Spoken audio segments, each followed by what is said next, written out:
ठीक है, तो स्टार्ट करते हैं। तो मैंने कल की क्लास में एक बहुत ही अच्छी चीज आपको बताई थी कि किसी भी मिरर की ऑप्टिकल पावर को निकालने का तरीका -1/f नहीं होता, -μ/f होता है। ठीक है, तो उसी को मैं आपको मेथड नंबर 2 से करके दिखाता हूं, सेम चीज को। ध्यान से मेरी बात को सुनना। ठीक है, optical power of a mirror.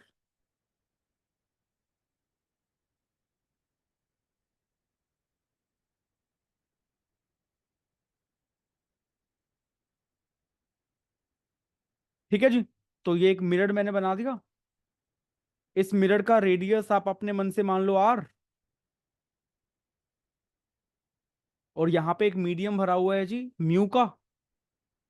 और मैंने कहा था कि जो इसकी पावर होगी, this power will be minus का म्यू बाई एफ।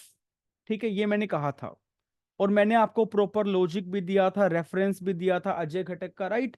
आज मैं आपको दूसरे एक और तरीके से इसी चीज को सोचने का तरीका बताऊंगा। ध्यान से मेरी बात को सुनना। कि सर ठीक है, मान लिया यहाँ पे मीडियम भरा हुआ है, कोई बात नहीं सर, मीडियम भरा हुआ है, तो मैंने ये किया। सुनना बच्चों ध्यान से। मैंने ये मिरर बनाया, ठीक है। बढ़िया सर, आपने मिरर बनाया, कोई दिक्कत नहीं है। ठीक है, ये मिरर है जी। और बच्चों बिल्कुल ही थोड़ा सा, एकदम माइन्यूट सा गैप आप इमेजिन करो इस मिरर और इस मीडियम के बीच में। देख पा रहे हो क्या? बिल्कुल देख पा रहे हैं सर, कोई दिक्कत नहीं है। तो उस छोटे से गैप से क्या ही फर्क पड़ेगा, बिल्कुल ही टेंडिंग टू जीरो गैप है मिरर और इस मीडियम के बीच में। और इस मीडियम का रिफ्रैक्टिव इंडेक्स म्यू है। ठीक है, तो अगर मैं कोई भी पैरेलल रे भेजूंगा, बच्चों फोकल लेंथ की डेफिनेशन क्या होती है आप सबको पता है। ठीक है, और पावर निकालने का तरीका भी उसी से आता है। ठीक है, तो अगर मैं कोई भी रे भेजूंगा, तो सबसे पहले क्या वो रिफ्रैक्शन करेगी? देखो ध्यान से, ये जो येलो वाला मीडियम है, क्योंकि मैंने हल्का सा थोड़ा सा गैप इन दोनों के बीच में बनाया है, तो ये म्यू से 1 वाले मीडियम में जाएगी। तो सबसे पहला फिनोमिना जो होगा वो कौन सा होगा? That will B spherical surface refraction. सबसे पहला फिनोमिना ये होगा, बिल्कुल होगा सर। नंबर 2 वाला फिनोमिना क्या होगा? भाई मिरर से रे टकराएगी तो रिफ्लेक्शन होगा। नंबर 2 पे रिफ्लेक्शन फ्रॉम द मिरर होगा।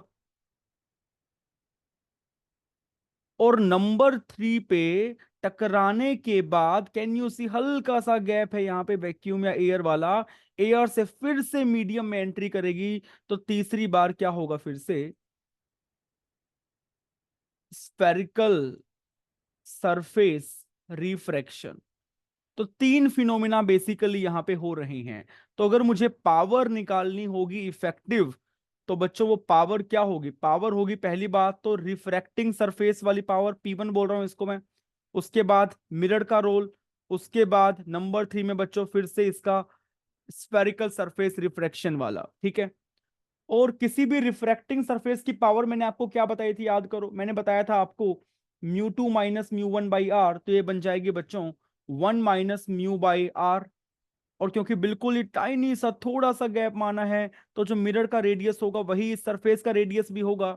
और बच्चों में कोई भी साइन पुट नहीं कर रहा, ताकि ये रिजल्ट एकदम जनरल बन पाए। ठीक है, तो mu 2 minus mu 1/r, mu 2 का वैल्यू 1, म्यू 1 का वैल्यू म्यू, और ये आर तो आर ही है। सिमिलरली P3 का वैल्यू भी क्या हो जाएगा? 1 - μ/r ही हो जाएगा, सोचिए। और जो आपने फॉर्मूला P2 का पढ़ रखा है बच्चों, कैन यू इमेजिन, मैंने थोड़ा सा अब यहाँ पे गैप माना है, वैक्यूम माना है। अब जो पावर बनेगी वो क्या बनेगी? वो बनेगी बच्चों, अब ध्यान से देखना, -1 focal length of the mirror. ये समझ में आया? ये समझ में आया तो मैं आगे बढ़ूंगा बच्चों। Am I clear? तो क्या बनेगा बोलिए? 2 टाइम्स 1 - μ/r -1/f। क्लियर है? और ये r/2 क्या बन जाएगा? क्या यहाँ पे फोकल लेंथ बनेगा बच्चों? तो ये बनेगा 1 - μ/f -1/f। तो क्या बना? f एलसीएम बन गया। और मेरा आंसर क्या आ रहा है? 1 - μ - 1। तो आई एम गेटिंग माइनस का μ/f। क्लियर है? तो बच्चों मैंने आज फिर से एक और मेथड से आपको प्रूफ करके दिखाया कि optical power of a mirror in surrounding medium जिसका रिफ्रैक्टिव इंडेक्स म्यू होगा वो माइनस का म्यू बाई एफ होगा बच्चों, माइनस का 1/f नहीं होगा। आई होप आपको बात समझ में आई होगी और आपको कल वाला मेथड में भी बच्चों मजा आया होगा, मुझे पूरी उम्मीद है। पक्की बात, समझ में आया तो मैं आगे बढ़ूंगा जी। आगे बढ़ें क्या? ठीक है बच्चों, आगे बढ़ते हैं। अब मैं आपको बताने जाने वाला हूं जो मैंने कल आपको प्रॉमिस किया था कि सर आप हमें फॉर्मेट प्रिंसिपल बताओगे। फॉर्मेट्स प्रिंसिपल बहुत ही ज्यादा गलत पढ़ाए जाने वाला ये प्रिंसिपल है। लोग इसको, इसके बारे में उतना अच्छे से नहीं जानते हैं और काफी जगह पर तो गूगल पे भी इसके बारे में गलत इंफॉर्मेशन मिलेगी, विकिपीडिया तक पे इसके बारे में गलत लिखा हुआ है।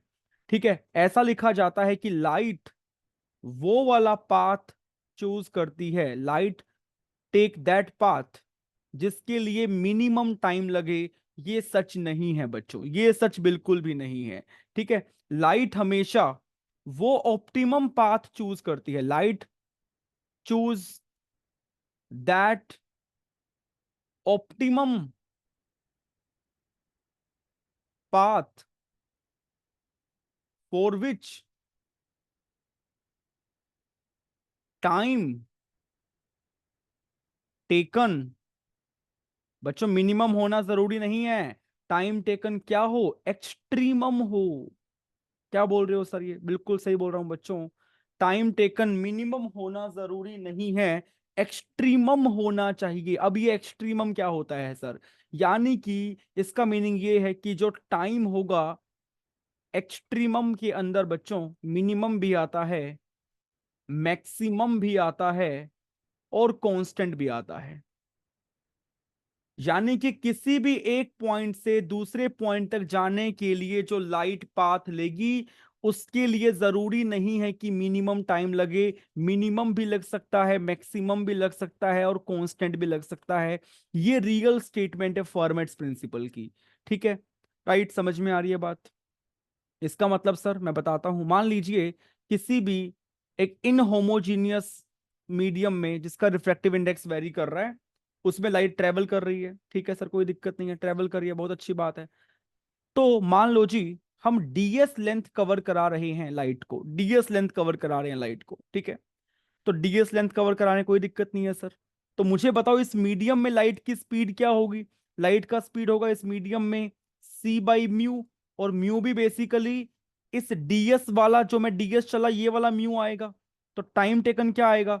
डिस्टेंस डिवाइड बाय स्पीड, और स्पीड क्या होगी? वी, जो बन जाएगा DS divide by C by mu, और म्यू ऊपर चला जाएगा। ध्यान से देखिए बच्चों, तो इतना टाइम कायदे से लगने वाला है। अब ये जो dt है, ये जो dt है, ये मेरा एक्सट्रीमम होना चाहिए। या तो मिनिमम हो या मैक्सिमम हो या कांस्टेंट हो, या मिनिमम हो या मैक्सिमम हो या कांस्टेंट हो। तो कैन यू सी जो ये c है वो तो कांस्टेंट है। तो dt एक्सट्रीमम तब होगा जब ये न्यूमरेटर एक्सट्रीमम होगा। सी का तो कोई भी टेंशन नहीं है, सी तो फिक्स है हमारी। ठीक है, तो मैं ये भी कह सकता हूं जो ये म्यू इंटू लेंथ है बच्चों, कल की क्लास याद करो, मैंने म्यू इंटू लेंथ को क्या बताया था? क्या मैंने ऑप्टिकल पाथ बताया था? ऑप्टिकल पाथ लेंथ याद करिए, याद है? म्यू चले मीडियम में या फिर, सॉरी एक्स चले मीडियम में या फिर म्यू एक्स चले वैक्यूम में, एक ही बात है।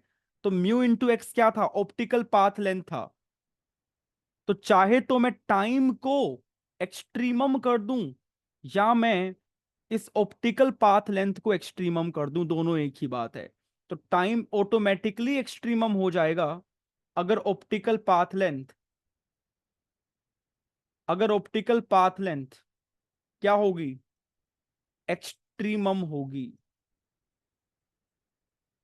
यानी कि म्यू इंटू में जो भी डिस्टेंस हम कवर कर रहे हैं बच्चों, मैं एस मान लेता हूं, तो म्यू इंटू एस मान लो या म्यू इंटू एल मान लो, मुझे म्यू इंटू एल, ये लेंथ उस मीडियम में है जहां पर म्यू प्रेजेंट है। अगर मान लो म्यू वन होगा तो बच्चों म्यू वन वाले में एल लेंथ होगी। ठीक है, अगर दो तीन मीडियम है तो μ1 L1 μ2 L2 μ3 L3 जो भी टोटल लेंथ आएगी ये वाली समेशन म्यू, ठीक है, समेशन म्यू इंटू एल। अगर आप टोटल टाइम यहाँ पे निकालना चाहेंगे तो क्या आएगा, अगर आप टोटल टाइम निकालना चाहेंगे that will be integration d t, that will be integration mu d s by c, ठीक है।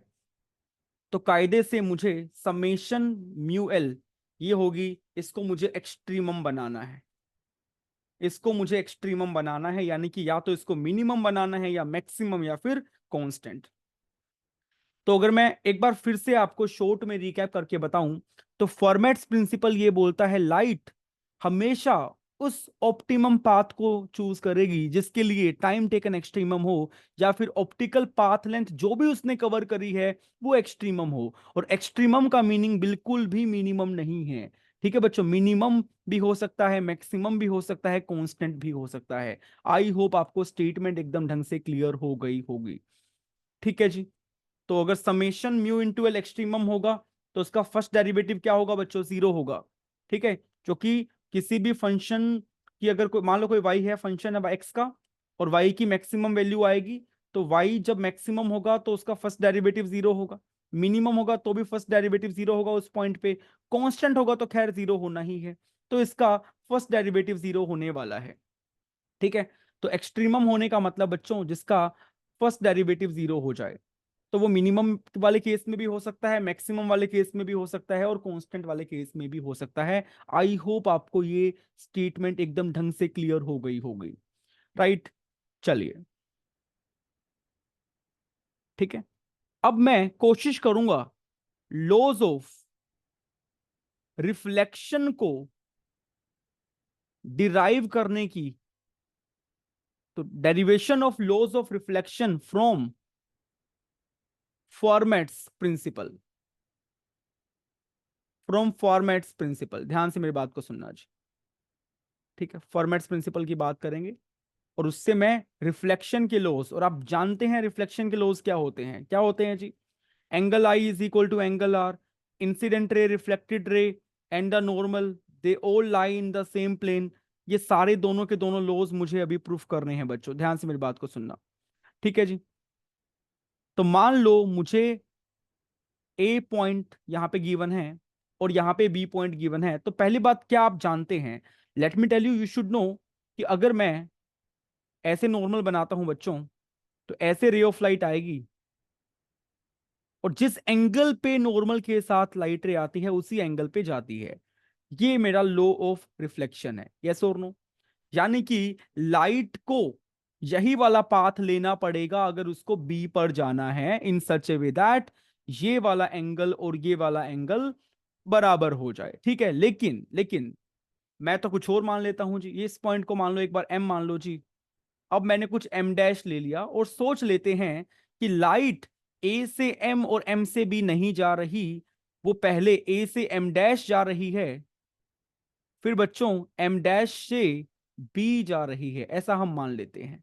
हालांकि ऐसा होगा नहीं, और यही मुझे शो करना है कि लाइट का अगर पाथ ये ग्रीन वाला है तो वो पॉसिबल नहीं हो सकता, ठीक है। ग्रीन वाला पाथ पॉसिबल नहीं हो सकता क्योंकि मैं देख पा रहा हूं अगर मैं नॉर्मल ड्रॉ करूंगा तो एंगल्स इक्वल नहीं आएंगे, ठीक है। ये ब्लू वाला पाथ ही लाइट का होगा, ये मुझे शो करना है। तो मुझे शो करना होगा तो जी मुझे फॉर्मेट प्रिंसिपल के पास जाना होगा, तो ऑप्टिकल पाथ लेंथ को मुझे एक्सट्रीमम करना होगा, या तो मिनिमम या मैक्सिमम या फिर कांस्टेंट। आइए बच्चों ध्यान से हम डिस्कशन करते हैं, ध्यान से मेरी बात को सुनना। अब मेरा लॉजिक सुनना आप बच्चों, ये ए पॉइंट है, क्या मैं ए पॉइंट की इमेज नीचे बना दूं?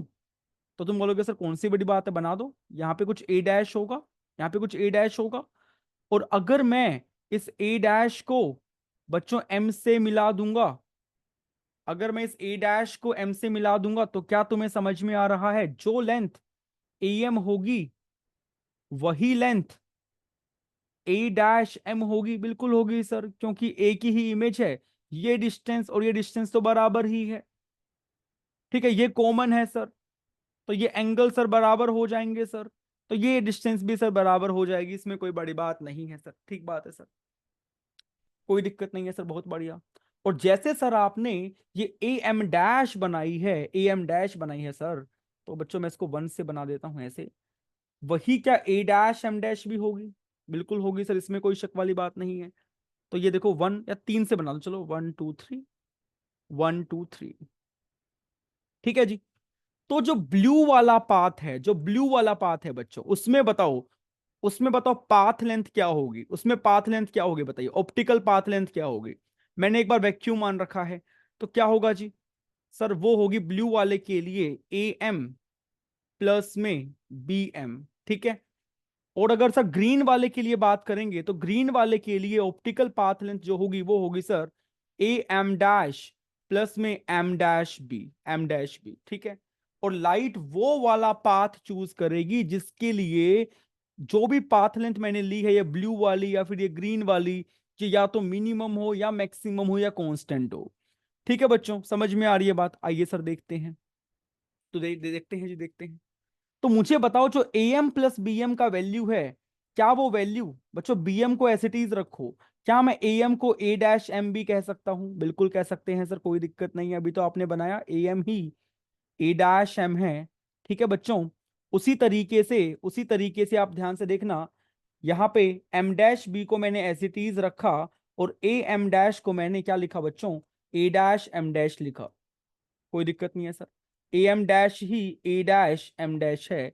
अब मुझे बताओ बेटा, ये जो मैंने लिखा A dash M plus B M और A dash M dash plus M dash B, इन दोनों में से कौन सी पाथ लेंथ एक्सट्रीमम है, या तो मिनिमम हो या मैक्सिमम हो बच्चों, ठीक है। तो आप बोलोगे सर, ये जो आपको दिख रही है A dash M plus B dash M, A dash को बी से मिलाने वाली लेंथ मिनिमम तब होगी जब वो स्ट्रेट होगी, स्ट्रेट। तो अगर ये स्ट्रेट हो गई तो मिनिमम होगी बच्चों, तो मुझे ये स्ट्रेट दिख रही है। और ये स्ट्रेट तब होगी जब ये दोनों एंगल्स बराबर होंगे, यानी कि मुझे एक्सट्रीमम में मिनिमम वाला केस बच्चों मिल गया। तो मेरा केस जस्टिफाई हो गया कि एम डैश वाला पॉसिबल नहीं है, क्योंकि ये वाला जो पाथ है, ये जो डिस्टेंस है बच्चों, ये एक्सट्रीमम नहीं होने वाली, ये एक्सट्रीमम नहीं होने वाली। क्या बात समझ में आ रही है सभी को? बढ़िया लॉजिक था, उम्मीद है आपको समझ में आया होगा। ठीक है जी, उम्मीद है आपको समझ में आया होगा लॉजिक। ठीक है बच्चा, सोच लो एक बार ही, कोई दिक्कत तो पूछ लीजिए, ठीक है। और क्योंकि ये तीनों ही एक लाइन से कनेक्ट हो गए हैं पॉइंट्स, तो मिनिमम तभी होगा जब ये एक ही प्लेन में होगा। अगर ये अलग अलग प्लेन में बेसिकली बन जाएगा तो फिर वो मिनिमम भी इंश्योर नहीं होगा बच्चों, ठीक है, राइट। अब ये एंगल्स भी इक्वल प्रूफ हो गए कि नहीं हो गए हैं? हो गए सर, बिल्कुल हो गए हैं। बताता हूं बच्चों कैसे, सुनना ध्यान से।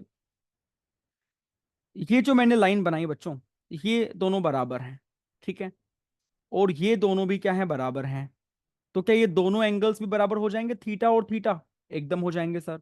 अब सुनना ध्यान से, अगर ये एंगल थीटा है, तो क्या वर्टिकली अपोजिट एंगल से ये एंगल भी थीटा हो जाएगा? बिल्कुल हो जाएगा। तो देखो बच्चों, अगर मिरर के साथ इंसिडेंट रे और रिफ्लेक्टेड रे के एंगल बराबर हो गए हैं, तो नॉर्मल के साथ भी क्या होंगे, बराबर हो जाएंगे। तो मेरा एंगल आई बराबर एंगल आर प्रूफ हो गया। तो मैंने लॉज ऑफ रिफ्लेक्शन को फॉर्मेट्स प्रिंसिपल की मदद से शो किया, और मैंने ये बताया कि ये मेरा एक्सट्रीमम वाला केस है, जो कि इस सवाल में बच्चों मिनिमम वाला केस है, मिनिमम वाला केस है। ये अलाउड नहीं है, this is not allowed, light ये पाथ लेगी ही नहीं। समझ में आई बात? पक्का? आइए आगे बढ़ते हैं। अब मैं आपको बताऊंगा laws of refraction from Fermat's principle, ठीक है। रिफ्रैक्शन के लॉज वो भी फॉर्मेट प्रिंसिपल से। कैसे सर, बताता हूं बच्चों, देखना। हमें ऑलरेडी पता है कि रिफ्रैक्शन के लॉज में मेनली स्नेल्स लॉ ही होता है, तो हमें स्नेल्स लॉ को काइंड ऑफ डिराइव करना है यूजिंग फॉर्मेट्स प्रिंसिपल। चलो जी सर, कर किया जाए। देखो बच्चों, तो मान लो यहां से बच्चों मैंने कोई इंसिडेंट रे भेजा, ठीक है। यहां पे रिफ्रैक्टिव इंडेक्स आप म्यू 1 मान लो, यहाँ पे रिफ्रैक्टिव इंडेक्स म्यू 2 मान लो, ठीक है जी। और अभी मुझे नहीं पता कौन रेयरर है कौन डेंसर है, मैंने अपने मन से इसको डेविएट कर दिया। और मान लेते हैं कि जी ए पॉइंट से चलना स्टार्ट हुआ और बी पॉइंट पे ये वाला रे पहुंच गया, ठीक है जी। ए से बी तक पहुंच गया। ठीक है बच्चों, ए से बी तक पहुंच गया। मुझे अभी एंगल्स के बारे में नहीं पता। मैंने इस एंगल को मान लिया θ1, मैंने इस एंगल को मान लिया बच्चों θ2। तो मुझे क्या शो करना है? मुझे शो करना है μ1 sin θ1 is equal to μ2 sin θ2। ये मुझे शो करना है। करेंगे सर, कोई दिक्कत नहीं है। बच्चों मैंने क्या किया, मैंने इस ए और बी के बीच का जो एक्स एक्सिस के अलोंग गैप है उसको अपने मन से लेट कर लिया, एल मान लिया। ठीक है, कितना मान लिया जी? एल मान लिया। मान लिया सर, कोई दिक्कत नहीं है। अब ये पॉइंट कहां पर होगा? क्या बीच में होना जरूरी है? कोई जरूरी नहीं है बच्चों। तो मैंने इस डिस्टेंस को एक बार के लिए एक्स लेट कर लिया, एक्स लेट कर लिया। ठीक है सर, कोई दिक्कत नहीं है सर, मान लिया आपने, अच्छी बात है। इस हाइट को बच्चों मैंने h1 लेट कर लिया, और ये जो हाइट है इसको मैंने h2 लेट कर लिया। ओके सर, अच्छी बात है। तो ये बचा हुआ डिस्टेंस क्या हो जाएगा? L माइनस एक्स हो जाएगा। तो can you now tell me बच्चों, इस बार जो पाथ लेंथ होगी, ऑप्टिकल पाथ लेंथ होगी, वो क्या होगी? Optical path length can you now tell me क्या होगी? बिल्कुल आसान बात है सर, कोई बड़ी चीज नहीं है। इस पॉइंट को एक बार आप मान लीजिए ओ मान लीजिए सर। तो ज्योमेट्रिकल वाली तो हमें दिख रही है, ए से ओ तक गए, फिर ओ से बी तक गए, ये तो ज्योमेट्रिकल वाली है सर। ऑप्टिकल वाली क्या होगी? म्यू से मल्टीप्लाई करना होगा। तो एओ μ1 में है, ठीक है, और ओबी μ2 में है। तो ये मेरा ऑप्टिकल पाथ लेंथ है। इसको मुझे एक्सट्रीमम करना है बच्चों, यानी कि इसका डेरिवेटिव, क्योंकि मुझे इस पॉइंट का नहीं पता, इस पॉइंट की लोकेशन बच्चों मुझे नहीं पता। ठीक है, तो मुझे बताना है ए से बी तक जाने के लिए ओ को कहां पे चूज करूं, मतलब कहां से दूसरे मीडियम में टर्न लूं, कौन से पॉइंट से मैं टर्न लूं, ये मुझे अभी तक नहीं पता लगा। यानी कि मुझे x, basically x is my parameter, x के रिस्पेक्ट में मुझे सारी कहानी खीलनी है। तो D by D X of this number should be zero. ठीक है, ये जीरो होना चाहिए। क्लियर है जी कहानी? बात आ रही है समझ में? आओ जी करते हैं बच्चों। तो μ1 बाहर गया, D by D X of what is the value of A O from the geometry. तो कैन यू सी, बिल्कुल सर, इसमें कोई बड़ी चीज नहीं है। ए ओ का वैल्यू बनेगा एक्स का स्क्वायर प्लस h1 का स्क्वायर का रूट।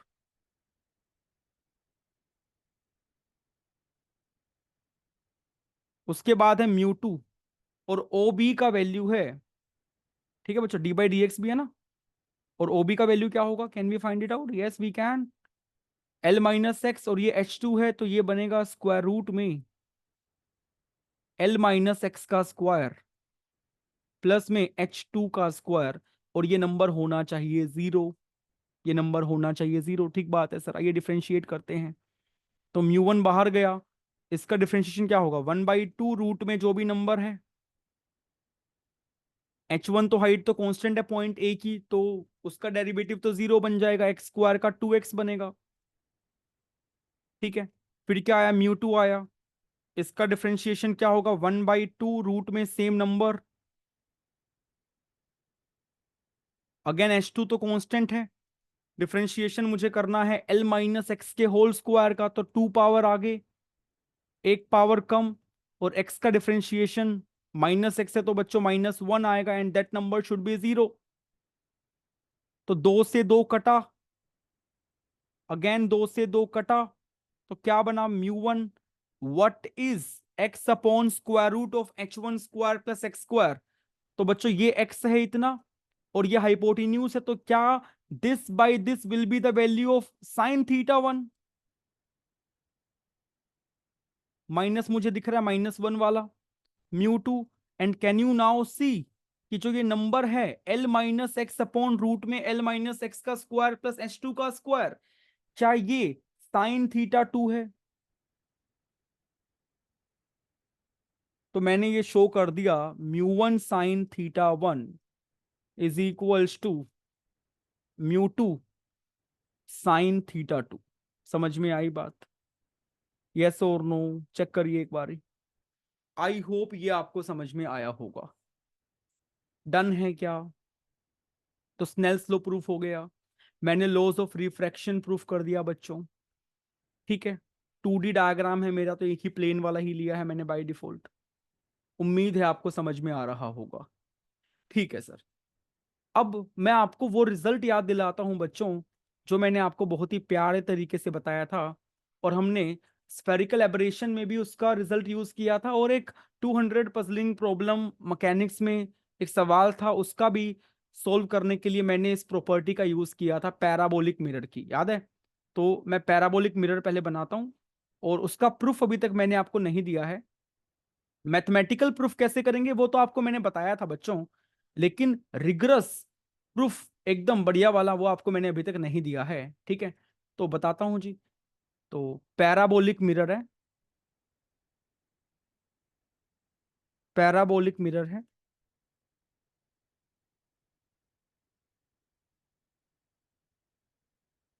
ठीक है जी। तो ये पैराबोला हो गया जी आपका, और पैराबोला का ये फोकस होगा, ठीक है बच्चों। और यहाँ पे डायरेक्ट्रिक्स होगी, और सभी को पता है कि डेफिनेशन क्या होती है पैराबोला की। अगर तुम कोई भी पॉइंट पैराबोला पे चूज करोगे, उस पॉइंट का फोकस से डिस्टेंस और डायरेक्ट्रिक्स से डिस्टेंस क्या होता है, बराबर होता है। ये पैराबोला की डेफिनेशन होती है बच्चों। मैं उम्मीद कर रहा हूं तुम्हें ये डेफिनेशन पता है। तो पैराबोला के अंदर जो पीएफ होगा वो पीडी के बराबर होगा। चेक कर लीजिए एक बार, जो पीएफ होगा वो पीडी के बराबर होगा, ये बात समझ में आनी चाहिए, ठीक है सर। तो आपने क्या प्रॉपर्टी बताई थी सर, मैं आपको बताता हूं बच्चों, मैंने क्या प्रॉपर्टी बताई थी। मैंने ये बताया था कि इसके अंदर कोई एबरेशन नहीं होता, इसके अंदर कोई भी डिफेक्ट नहीं होता, कोई एबरेशन नहीं होता, कोई कमी नहीं होती। आप अगर कोई भी पैरेलल रे इसके ऊपर इंसिडेंट करेंगे, चाहे वो पेरेक्शियल हो चाहे मार्जिनल हो, वो गारंटीड फोकस से पास करेगी, ये आपको मैंने बताया था, ठीक है जी। वो गारंटीड बच्चों किससे पास करेगी, फोकस से पास करेगी, ये मैंने आपको बताया था। तो चाहे कितना भी पास बना लो, चाहे कितना भी दूर बना लो, अगर वो पैरेलल आई है तो फोकस से जाना तय है, ये मैंने आपको बताया था, ठीक है जी। अब ऐसा क्यों है सर, बताता हूं बच्चों, ठीक है? ऐसा क्यों है बच्चों, बताता हूं मैं, ध्यान से मेरी बात को सुनना। इस पॉइंट को बोल दो ए से स्टार्ट किया, इस पॉइंट को बच्चों बोल दो पी, ठीक है, और इस पॉइंट को बोल दो एफ। तो लाइट ने एपी प्लस पीएफ वाले को अगर चूज किया है, तो बच्चों ये वाला सम जो होगा ये पक्के से एक्सट्रीमम होना चाहिए, एक्सट्रीमम होना चाहिए। यानी कि अगर मैं कोई और पॉइंट यहां पे चूज कर लेता, यानी कि मुझे कोई ऐसा और पॉइंट यहां नहीं मिलेगा, ऐसी बच्चों कोई और मुझे रे ऐसी नहीं मिलेगी पी पॉइंट के अलावा ए से आने वाली, जो फोकस से पास हो जाए। यानी कि अगर मैंने यहाँ पे कोई पी डैश चूज कर लिया, अगर मैंने कोई पी डैश यहाँ पे चूज कर लिया, तो ऐसा कोई डायग्राम यहां पे नहीं बन सकता कि ऐसे एक रे जाए ए से पी डैश पे और वो फोकस से पास कर जाए। मतलब ये वाला येलो वाला पाथ, ये येलो वाला पाथ लाइट नहीं ले सकती। प्रूफ करो सर, ऐसे कैसे मान ले आपकी बात? तो मैं प्रूफ करने जा रहा हूं बच्चों, ठीक है। ये मुझे शो करना है कि एपी प्लस पीएफ वाला ही एक्सट्रीमम होगा। और बच्चों एपी डैश प्लस में P dash F is not allowed, ये अलाउड नहीं होना चाहिए बेटा, ये अलाउड नहीं होना चाहिए, ठीक है। तो अगर मैंने ऐसा कर दिया तो मैं पक्के से बोल पाऊंगा कि सर जो भी पैरेलल रे आएंगी पैराबोलिक के अंदर, पैराबोलिक मिरर के अंदर, वो फोकस से पास होगी ही होगी। तो ये बड़ा ही बेसिकली आसान सवाल बन जाएगा फॉर्मेट प्रिंसिपल से। लेकिन अगर आप इसको रिगरसली करेंगे कि सर मैं तो यहाँ पे टेंजेंट ड्रॉ करूंगा, है ना सर, फिर नॉर्मल ड्रॉ करूंगा सर, जनरल पॉइंट के कोऑर्डिनेट लिखूंगा सर, एंगल वेंगल चेक करूंगा, एंगल आर बराबर हो रहा है कि नहीं हो रहा है, और ये जो एंगल होगा, ये एंगल इतने ही एंगल पे फोकस से पास करेगा नहीं करेगा, वो सब चेक करना बच्चों बहुत ज्यादा लेंदी हो जाएगा। लेकिन फॉर्मेट प्रिंसिपल अगर आप जानते हो तो बड़े ही आसानी से आप इस सवाल को बना सकते हो। कैसे, मैं आपको बताता हूं बेटा।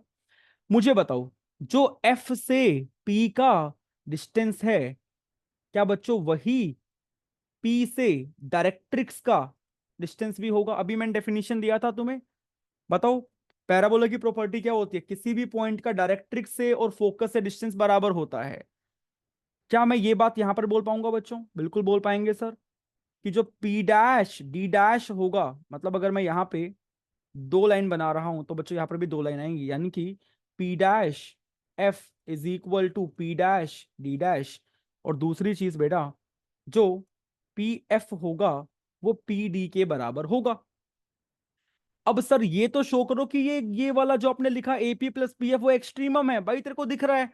एपी प्लस पी एफ जो होगा बच्चों AP plus PF is nothing but AP plus में पीडी, चेक करो क्योंकि पीएफ का वैल्यू पीडी है। और जो ये आपने लिखा सर एपी डैश प्लस में P dash F is nothing but P dash D dash. अब आप तुम मुझे सोच के बताओ एपी प्लस पीडी एक्सट्रीमम है या AP dash plus P dash D dash extremum है? तुम बोलोगे सर एपी प्लस पीडी इस केस में मिनिमम बैठेगा सर, इस केस में मिनिमम बैठेगा सर, बिकॉज स्ट्रेट लाइन से मिले हैं ये दोनों पॉइंट्स, कम से कम डिस्टेंस होगा सर। तो मैंने बच्चों शो कर दिया एक्सट्रीमम है, यानी कि लाइट यही वाला पाथ लेगी, और अगर यही वाला पाथ लेगी बच्चों तो गारंटीड हर पैरेलल फोकस से पास होनी ही है। बात आई समझ में? तो आई होप आपको ये फॉर्मेट प्रिंसिपल की ब्यूटी समझ में आ रही होगी और मजा आ रहा होगा। ठीक है जी, क्लियर है? सर आप तो सारे के सारे मिनिमम वाले ही करा रहे हो, कुछ और कराओ, कोई ऐसा केस कराओ जहां पे ये जो आपने बताया था कि मिनिमम भी हो सकता है मैक्सिमम भी, कांस्टेंट भी, कोई कांस्टेंट वाला कराओ सर। तो बच्चों देखो कांस्टेंट वाला कराता हूं अभी, बट कांस्टेंट वाला कराने से पहले मुझे आप इलिप्स का डेफिनेशन बताओ क्या होता है, बताइए। एलिप्स का डेफिनेशन क्या होता है?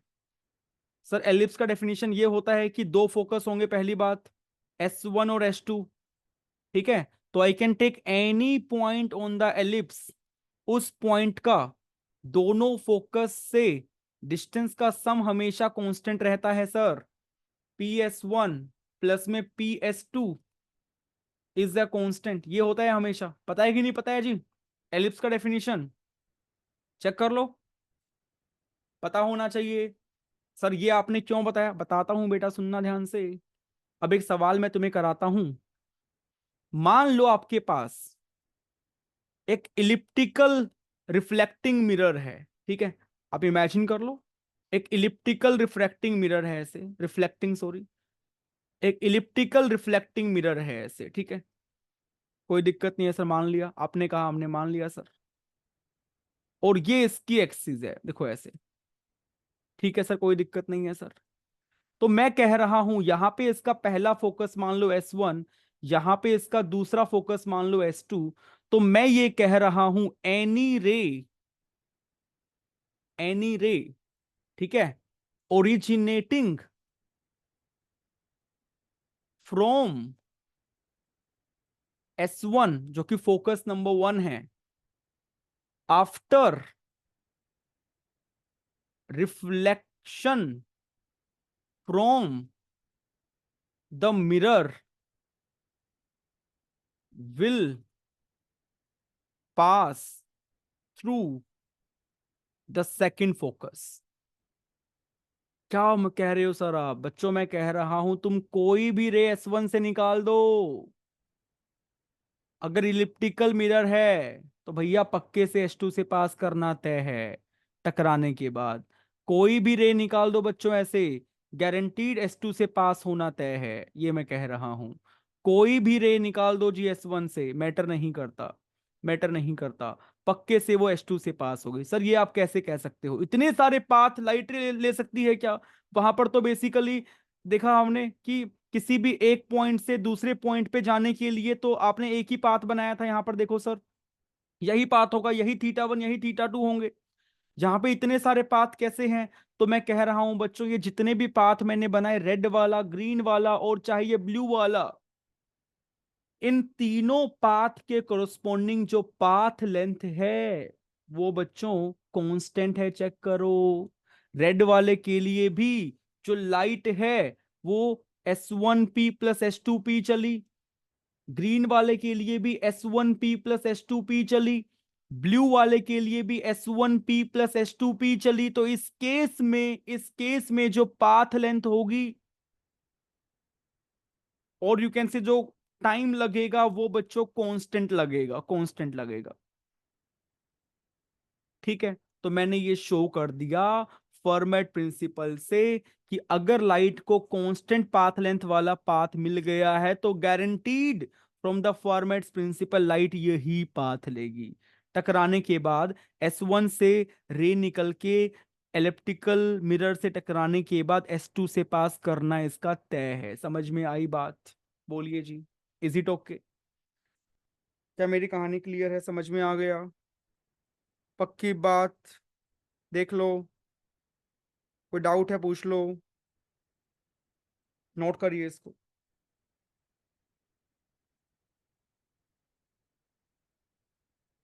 ठीक है बच्चों,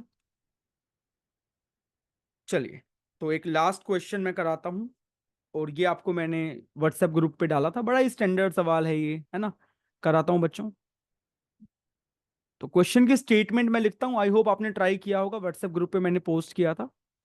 a parallel beam of light falls from vacuum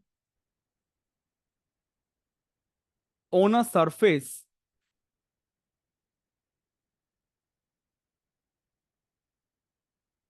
enclosing a medium of refractive index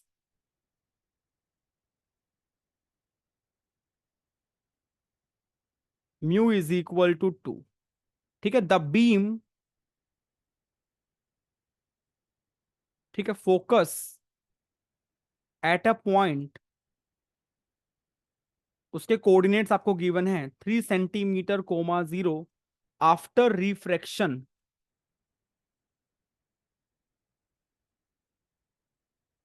ठीक है, तो आप ये समझो, ऐसा कुछ अपने पास बाउंड्री है, और ये एक रैंडम सा सरफेस है, स्पेरिकल नहीं है बच्चों ये। ठीक है, ये एक रैंडम सा सरफेस है, स्पेरिकल नहीं है ये। ठीक है, और मैं आपको कोऑर्डिनेट सिस्टम भी समझा देता हूं कैसे रखा गया है। ये सिमेट्रिकल एक्सिस को एक्स मान लिया, इसके परपेंडिकुलर वाई मान लिया, और इंटरसेक्शन मेरा ओरिजिन है। इसके रिस्पेक्ट में आपको फोकस के कोऑर्डिनेट्स गिवन है बच्चों। ठीक है, ये एक्स है और ये वाई है। ठीक है बच्चा, और ऐसे पैरेलल रेज आ रही हैं।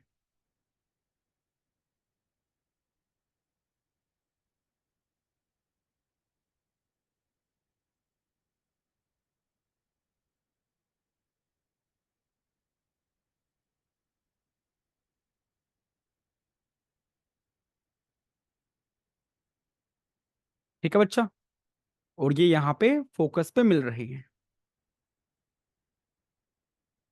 तो ये हल्का सा आगे जाके, हल्का सा बच्चों आगे जाके इस पे फोकस पे आएगी। ठीक है, कर्व्ड है ना ये, स्पेरिकल नहीं है, कर्व्ड है ये। ठीक है बच्चा, और ये तो सीधी ही जाएगी ऐसे, और ये वाला ऐसे जाएगी। क्लियर है कहानी? तो आपको बताना है कि अगर ऐसा हुआ है तो जो ये कर्व्ड सरफेस है इसकी शेप कैसी होनी चाहिए, इसकी आपको इक्वेशन लिखनी है। ठीक है, सवाल है जी, right equation of shape of refracting surface. ठीक है जी बच्चों, ये स्पेरिकल नहीं है, ये स्पेरिकल नहीं है, मैं बार बार बोल रहा हूं ये स्पेरिकल नहीं है ये। ठीक है, ये स्पेरिकल नहीं है जी।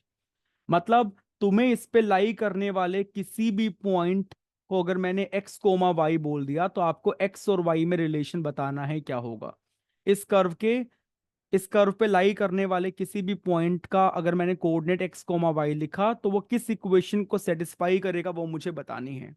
तो मेरा पहला सवाल ये है आपसे बच्चों, क्या मैं ये फॉर्मूला यूज कर सकता हूं? Can I use this formula, mu two by V minus mu one by U is equal to mu two minus mu one by R? Can I use it? तुम बोलोगे sir no we can not use it, no we can not use it, हम इसका use नहीं कर सकते। क्यों नहीं कर सकते सर? क्योंकि बिकॉज, बिकॉज स्पेरिकल सरफेस नहीं है।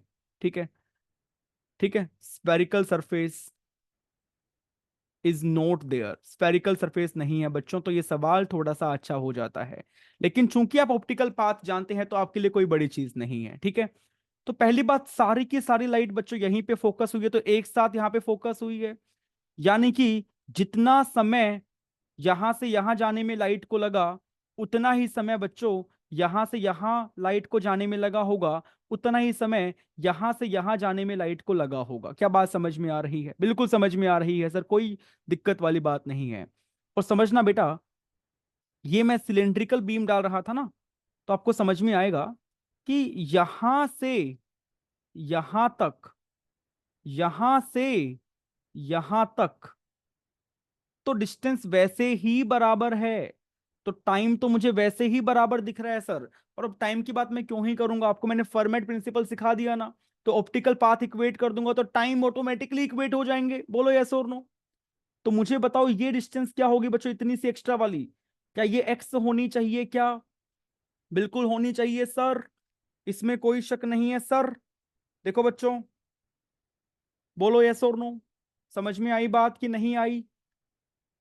ठीक है बच्चा। और ये बताओ कितना गिवन है क्वेश्चन के अकॉर्डिंग? फोकस है 3 पे, तो ये 3 हो जाएगा। बोलो भाई। अब एक काम करो बच्चों, तुम अभी ऑप्टिकल पाथ लेंथ को इक्वेट करो और मुझे बताओ क्या आंसर आ रहा है। ट्राई कीजिए इस सवाल को फटाफट।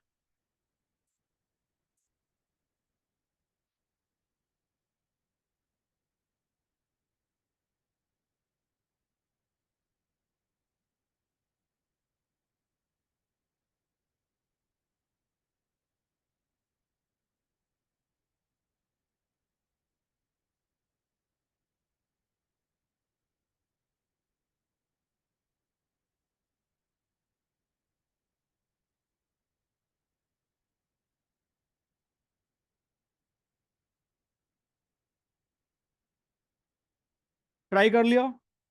चलो बच्चों डिस्कस करते हैं, देखिएगा। तो सबसे पहली बात, इस पॉइंट को पी मान लो। तो क्या मैं ये कह सकता हूं, अच्छा इसको पी माने, इसको बच्चों क्यू मान लो, क्यू। तो यहां से यहां का ऑप्टिकल पाथ लेंथ यहां से यहां के ऑप्टिकल पाथ लेंथ के बराबर होना चाहिए। तो ये तो बड़ी क्लियर है, 3 सेंटीमीटर चले म्यू के अंदर, तो ये लेंथ कितना आएगा बताओ? क्या 3 इंटू म्यू आएगा? बिल्कुल आएगा सर। तो बच्चों 3 इंटू म्यू। अब यहां देखिए, क्या मैं एक्स चला हूं वो भी वैक्यूम में? तो एक्स चला सर, ठीक है। और म्यू में इस रिफ्रैक्टिव मीडियम में कितना चला? पी से लेके एफ चला। तो क्या पी से लेके एफ का डिस्टेंस निकाल सकते हैं? बिल्कुल निकाल सकते हैं सर। एफ के कोऑर्डिनेट मुझे पता है, 3,0। तो डिस्टेंस फॉर्मूला से आ जाएगा, पी एफ का वैल्यू कितना आएगा बच्चों? x-3 का स्क्वायर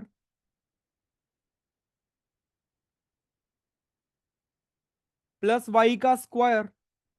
और रूट लेके ना ले बताइए, रूट तो लेना है सर, और ये म्यू में चले हैं, तो म्यू से मल्टीप्लाई करना मत भूलिएगा सर। बस इसको सोल्व करोगे बेटा, आंसर आ जाएगा। म्यू का वैल्यू पुट कर दो। व्हाट इज द म्यू का वैल्यू? म्यू का वैल्यू 2 है, तो डाल दो 2। एक्स प्लस रूट में x-3 का स्क्वायर प्लस वाई का स्क्वायर। चलो मैं स्क्वायर भी खोल लेता हूं। कितना आएगा? एक्स स्क्वायर प्लस 9 माइनस का 6x प्लस का वाई स्क्वायर। म्यू का वैल्यू 2 है, और ये 3 इंटू 2 क्या बनेगा? 6 बनेगा। ठीक है, सही है जी। बोलो। तो क्या बना यहां से? x को वहां भेजेंगे तो बनेगा 6 - x। अब दोनों और स्क्वायरिंग करेंगे तो क्या आएगा? 36 प्लस एक्स स्क्वायर माइनस का 12x। ठीक है बच्चे। और यहां क्या बनेगा? 2 का स्क्वायर 4, और स्क्वायर रूट कट जाएगा तो एक्स स्क्वायर। 4 - 36। ठीक है। माइनस का 4 - 6 = 24, और 4y² तो आना ही है। I hope this is okay. तो 4x² और ये x² तो क्या बनेगा? 3x² बनेगा। प्लस में 4y² बनेगा बच्चों। देख लीजिए एक बारी, इतना समझ में आ रहा है? कैलकुलेशन आप ही देखोगे बेटा, ध्यान रखिएगा। उसके बाद क्या आएगा? 36 कट रहा है शायद, और माइनस का 24, और यहां पे ये प्लस का 12 आके माइनस का 12x। तो ये इस सरफेस की इक्वेशन है, ये इस सरफेस की इक्वेशन है। ठीक है बच्चों, क्लियर है? ये आपका आंसर आ गया, उम्मीद है आपको समझ में आया होगा। ठीक है। इसी आइडिया पे बेस्ड बच्चों कुछ क्वेश्चन 200 पजलिंग प्रॉब्लम में है, कुछ अच्छे अच्छे सवाल पाथ फाइंडर में है, वो मैं अगली क्लास में डिस्कस करूंगा, ठीक है।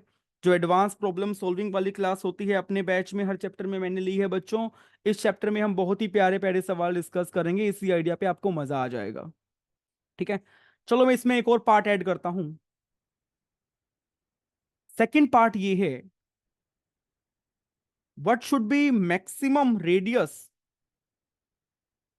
Of the beam that can be focused.